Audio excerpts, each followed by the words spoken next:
Nommer 73. Nommer 73 na venster 4. Venster 4 is op lunch.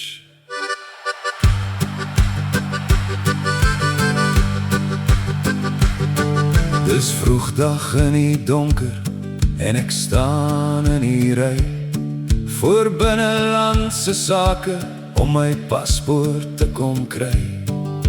Die rye het geen einde, het gehoop ek wag alleen, want is 3 uur in die môre en die koue is gemeen. Maar hier staan Piet en daar staan Sunny, reg om my die boek te vra.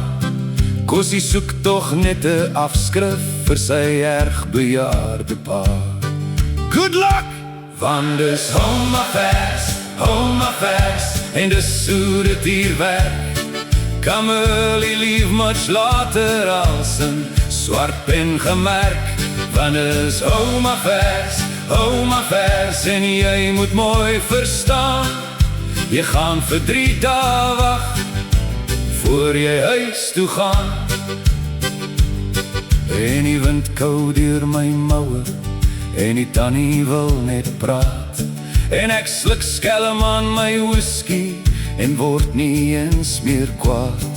Van die dame by die toonbank is steeds weg op haar breek, maar sy werk al 10 minute, of het jy dan vergeet? My moer!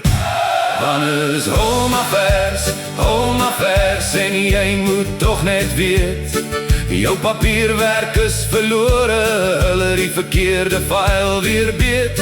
Want is home affairs, en dis hoe ons hier rol. Los jou op maar by die deur en sit maar op jou stoel. My foto's lyk soos kopshots, my prins is nie op file. Haar Engels werk nie lekker en niemand hier kan smile.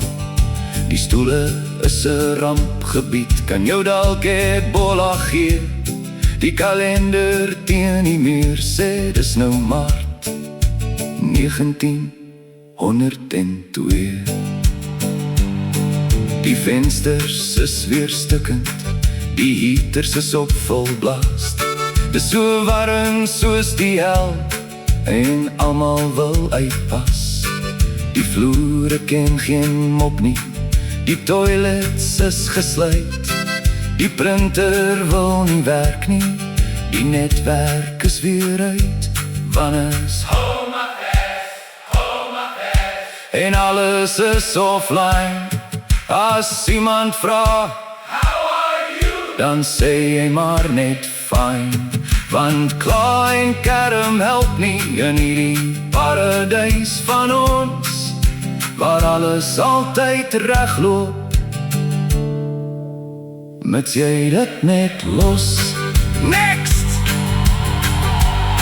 Nee meneer, jy kort certified copies.